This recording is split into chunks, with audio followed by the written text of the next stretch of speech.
नमस्कार दोस्तों, मैं डॉक्टर विवेक वर्मा प्रस्तुत हूँ आपके समक्ष एक नई बीमारी लेकर, जिसे हम इसके बीज कहते हैं। यह बीमारी बहुत ही सामान्य है और पूरे परिवार में होने वाली एक सामान्य खुजली है और यह खुजली सामान्यतः परिवार में कई लोगों को एक साथ प्रभावित करती है। अगर इसके इलाज सही रूप से न किया जाए तो यह सालों तक लगातार बनी रहती है और यह खुजली इतनी सामान्य है कि अगर डॉक्टर 10 खुजली के मरीज देखता है तो उसमें 3 या 4 इसके बीच के पेशेंट होते ही हैं। अतः इसके लक्षण, डायग्नोसिस और ट्रीटमेंट को हम यहाँ जानेंगे। इसके बीज के बारे में हम जानने से पहले इसको जान लेते हैं कि है क्या इसके बीज। इन्फेक्शन, अगर स्किन में इन्फेक्शन की बात करते हैं तो मुख्यतः 4 प्रकार का होता है। सबसे पहले वायरल होता है, फंगल होता है, पैरासिटिक होता है, बैक्टीरियल इन्फेक्शन होता है। तो फर्स्ट ऑफ ऑल ये पैरासिटिक इन्फेक्शन है या फिर हम इसे बोल सकते हैं माइट इन्फेक्शन। इटियोलॉजी की अगर बात करते हैं तो ये मेनली यूजली कॉज्ड बाय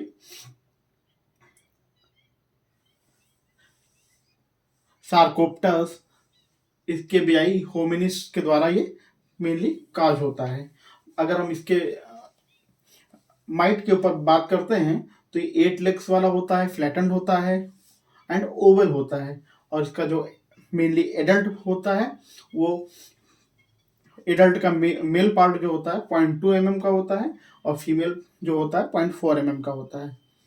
अगर हम इसकी बात करते हैं तो यह स्किन की सरफेस पर आ जाता है और स्किन की टिश्यू के अंदर छेद करके रहता है और वहाँ पे बहुत सारे अंडे देता है और उसके शरीर से निकला हुआ वेस्ट मटेरियल से हमारे शरीर में एलर्जिक रिएक्शन होता है और उससे हमें इचिंग या खुजली होती है। ट्रांसमिशन, अगर हम ट्रांसमिशन की बात करते हैं, इंटीमेट प्रोलॉन्ग्ड कांटेक्ट, जैसे कि विद इन फैमिली मेंबर्स, हम लगातार किसी के कांटेक्ट में रहते हैं और जैसे हमारे फैमिली मेंबर एक दूसरे के संपर्क में रहते हैं उससे ट्रांसमिशन होता है। सेक्सुअली एक्टिव इंडिविजुअल जो होते हैं एक दूसरे के संपर्क में आते हैं उससे ट्रांसमिशन होता है। और क्लोथिंग एंड बेडिंग, अगर हम किसी के कपड़े को या फिर उसके बेड का यूज करते हैं या फिर लेटते हैं या तो उसके संपर्क में आते हैं तो वो एक दूसरे से हो जाता है। अगर एपिडेमियोलॉजी की बात करते हैं तो एज की अगर बात करते हैं एनी एज में हो सकता है but is a disease of children with decrease prevalence with advancing as. अगर प्रीडिस्पोजिंग फैक्टर की बात करते हैं तो ये मुख्यतः लो इकोनॉमिक स्टेटस जहाँ पे होता है वहाँ पे मिलता है। पुअर हाइजीन अगर हम मेंटेन करते हैं तो मिलता है। इम्यूनोसप्रेसेंट लोगों में मिलता है।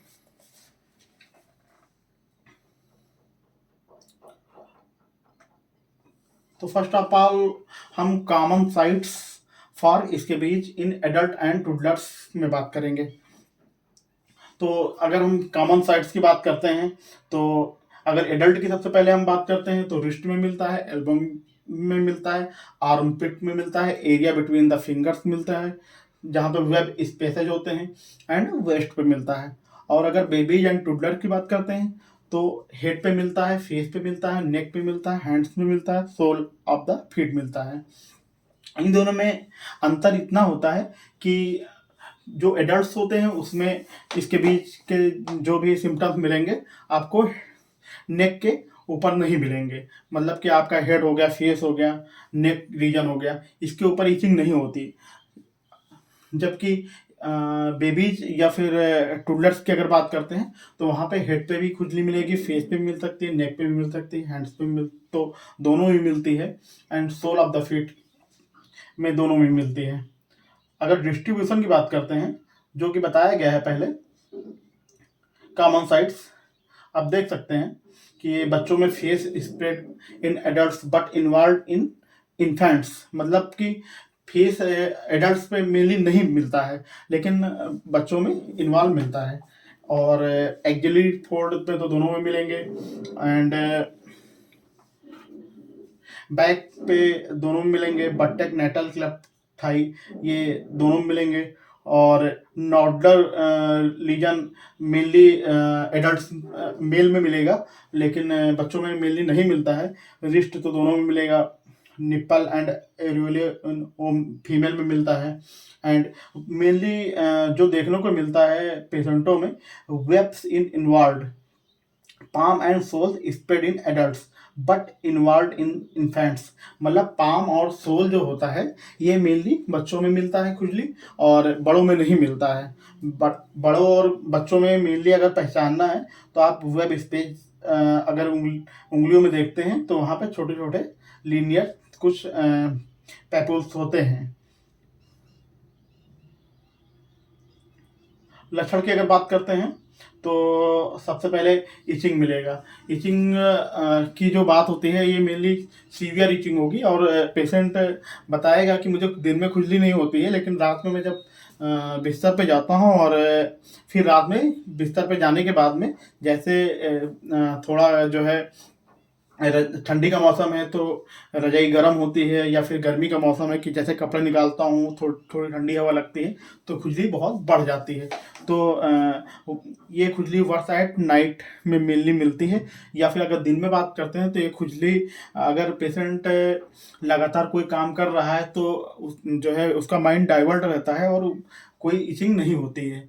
और अगर जैसे वो शांत बैठा है, पंखे के नीचे बैठ गया, या फिर कहीं वो धूप में बाहर निकला और उससे चुनचुनाहट शुरू हो गई तो ये खुजली बढ़ जाती है। और अगर हम रैश की बात करते हैं तो अगर हम रैश की बात करते हैं तो मेनली ये आपका लीनियर लीजन में रैश मिलते हैं, और आपके वेब स्पेसेज में रैश मिलते हैं। और मुख्यतः इसमें जो होती है चलती हुई खुजली होती है। पेशेंट बताएगा कि जो है खुजली कभी जो है स्टमक पे हो रही है, कभी बैटक पे हो रही है, कभी थाई रीजन में हो रही है, कभी शोल्डर पे हो रही है, कभी एक्जिलरी रीजन में हो रही है, चलती हुई खुजली होती है। और उससे कोई आप पूछेंगे कि कुछ आप उसके साइट्स दिखाइए, लेकिन कोई साइट्स नहीं होता है, चलती हुई खुजली होती है। और कुछ दिनों के बाद में कुछ पेशेंटों में साइट्स देखने को मिलते हैं, जैसे वो जब स्ट्रेचिंग करता है तो वो साइड मिल जाते हैं। The grey lines of the skin भी कई बार मिलता है कि जो है आपको एक ग्रे लाइन मिलती है मरीजों में सिम्टम्स के रूप में। और थिकन क्रस्ट तो जब सेकेंडरी इन्फेक्शन हो जाता है वहाँ पे तो मिलता है। ये देखिए इसके बीच का, ये आप वेब ऑफ फिंगर्स में देखिए, papules on the fingers and inter digital space in, इसके बीच ये आप देख सकते हैं। ये दोनों इंटर डिजिटल स्पेस के बीच में आप एक लीनियर देख सकते हैं। इसके बाद अगर हम देखते हैं इसके बीच इन्फेक्टेड, इसके बीच ऑन फूट, मीन्स अगर इसके बीज है और इसका ट्रीटमेंट नहीं किया गया तो सेकेंडरी इन्फेक्शन हुआ, सेकेंडरी इन्फेक्शन की वजह से वहाँ पे पस का फॉर्मेशन हुआ, पस का फॉर्मेशन को भी नहीं ट्रीट किया गया तो यहाँ पे सेकेंडरी इन्फेक्शन और हो गया है, तो हम इसे इन्फेक्टेड इसके बीज बोलते हैं।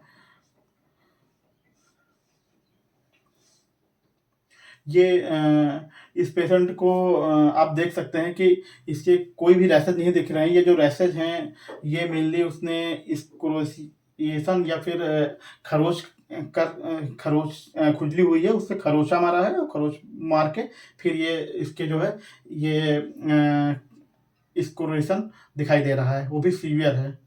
इसके बाद अगर बात करते हैं, कई बार होता है कि पेशेंट खुजली ज़्यादा करता है, और खुजली ज़्यादा करने की वजह से वहाँ पे पस्टूल का फार्मेशन भी होता है। तो आप देखते हैं ये पस्टूल फार्मेशन है। अगली में क्या हम बात करते हैं, ये papular lesion on the leg in, इसके बीच मिमिकिंग ए फॉलिकुलाइटिस। कई बार होता है कि हम डीडी बनाते हैं तो ये इन बातों का ध्यान देना होता है कि ये किन चीज़ों से हम ये पहचान सकते हैं। तो जो इसके सिम्टम्स हैं और फॉलिकुलाइटिस ये एक दूसरे के लगभग एक ही जैसे दिख रहे हैं, फॉलिकुलाइटिस, लेकिन यहाँ पे आपको और भी जो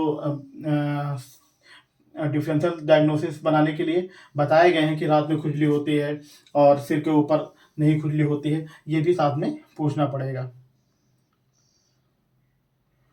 ये पेशेंट का आप देख सकते हैं, burrows vesicle and pustule on the palm in childhood, इसके बीच ये बच्चों का दिया गया है। इसमें आप बरोज भी देख सकते हैं ये, और वेजाइकल जहाँ पे पानी भरा हुआ हो उसे हम वेजाइकल बोलेंगे, और साइज उसका बड़ा हो। हाँ, पस्टूल मतलब जहाँ पे पस का फॉर्मेशन हो, ये देख सकते हैं। ये सेकेंडरी इन्फेक्शन की वजह से हुआ है। एंड अगर मेल में बात करते हैं तो इसके बीच जो है mainly testes and foreskin पे जो होता है नोडुल मिलता है, और वो नोडुल काफ़ी कड़ा होता है। तो ये भी एक जो है डायग्नोसिस पॉइंट ऑफ व्यू से बहुत इंपॉर्टेंट है कि जो है अगर टेस्टीज में नोडुल अगर फॉर्मेशन हो रहा है तो ये एक मार्कर होता है इसके बीच को पहचानने का। ये आप देख सकते हैं स्क्रोटम में जो है नोडुल बना हुआ है। ये आप देख सकते हैं इरिथेमेटस पैपुल ऑन द पेनिस इन, इसके बीच ये देखिए। ये तो बच्चों का एक्जिली इसके बीच नोडुल्स इन्फेंट्स में।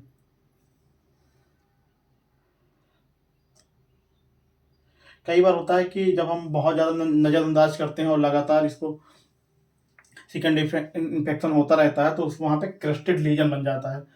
ये मेनली ट्रंक एरिया में बना है और वो भी एक्सटेंसिव और क्रोनिक है।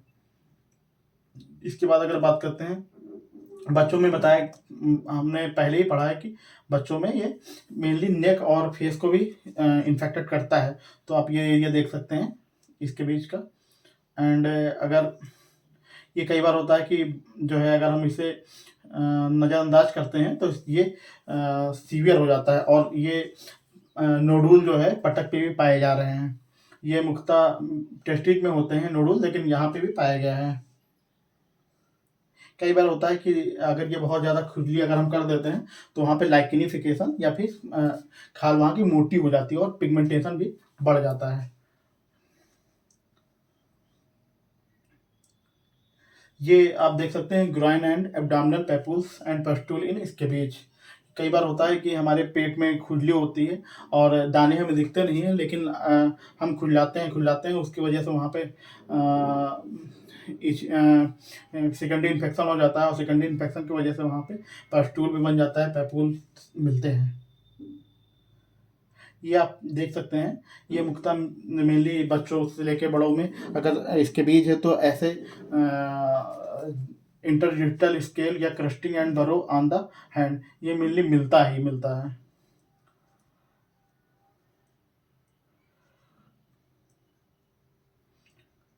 अब फर्स्ट ऑफ ऑल मैनेजमेंट, अब हम मैनेजमेंट कैसे करना है।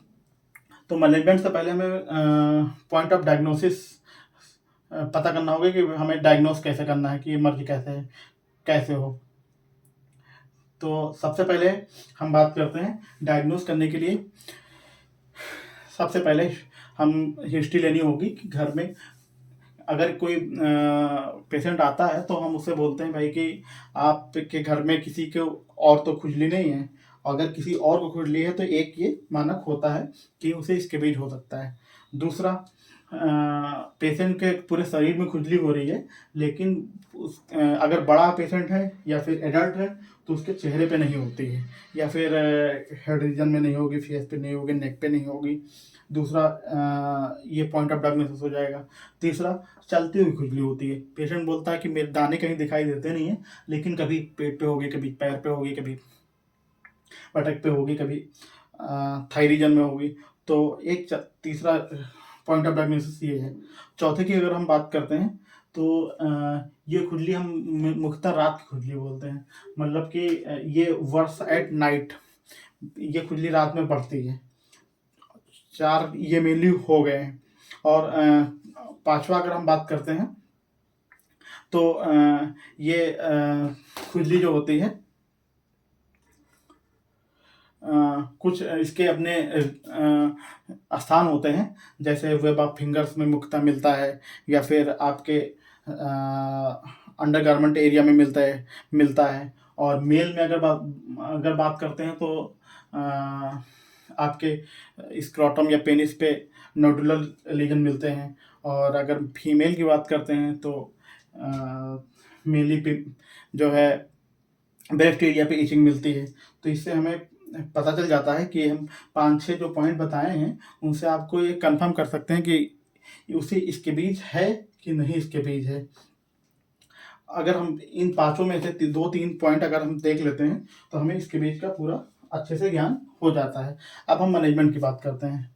तो मैनेजमेंट की बात करते हैं तो क्योंकि ये पैरासाइट है, पैरासाइट इन्फेक्शन है, ये पैरासाइट इन्फेक्शन है इसीलिए इसमें सबसे पहले काज जो जिस कारण से ये हो रहा है उसको ख़त्म करना है। तो सबसे पहले हम मरीज से बोलते हैं कि आप अपने बिस्तर पे जो बेडशीट बिछाते हैं, जो आप तकिए का कवर यूज करते हैं, जो आप ओढ़ते हैं, जो अपने कपड़े हैं, अंडरगारमेंट्स हैं, और बच्चों के या फिर फैमिली मेम्बर में अगर किसी को इचिंग हो रही है तो उन कपड़ों को गुनगुने पानी में डाल के, थोड़ा वॉशिंग पाउडर डाल के और उसे साफ कर लेते हैं और इसके बाद इस्त्री करवा देते हैं।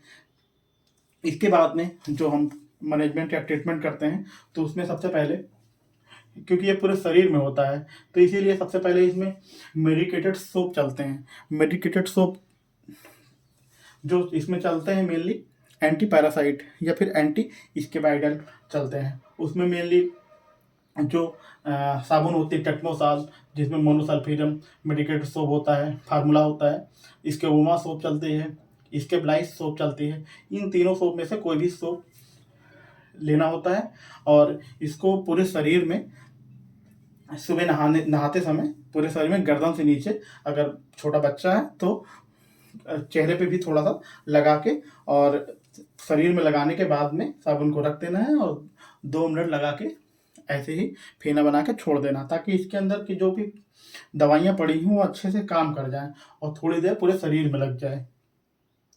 इसके बाद पूरा नहाने के बाद में पूरा शरीर टॉवल से पोंछने के बाद में एक लोशन लगाते हैं जिसे हम गामाडम लोशन कहते हैं।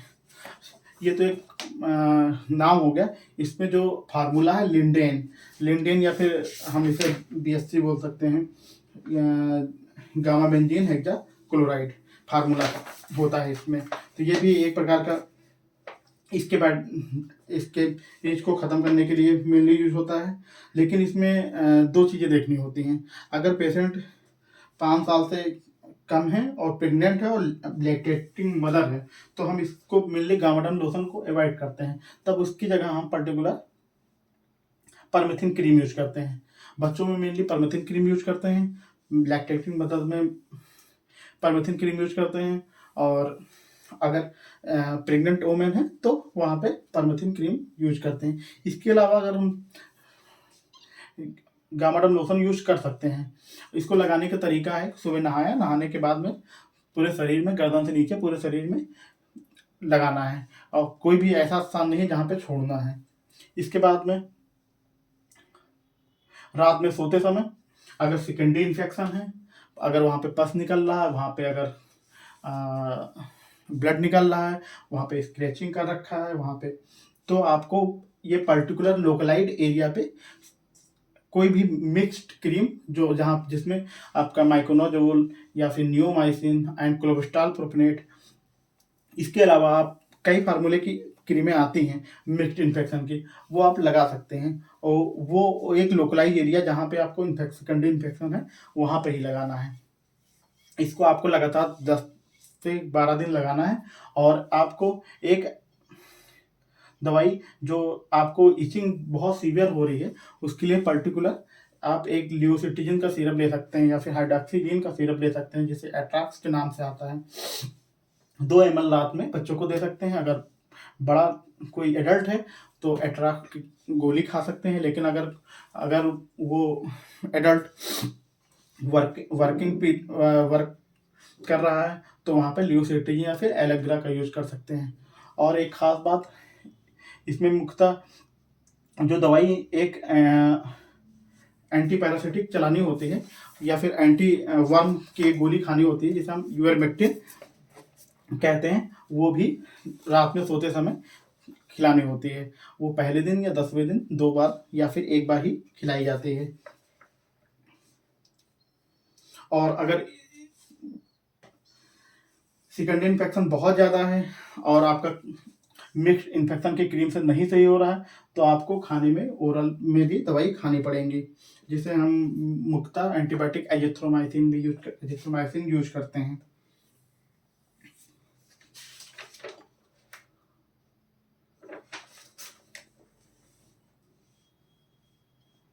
नमस्कार।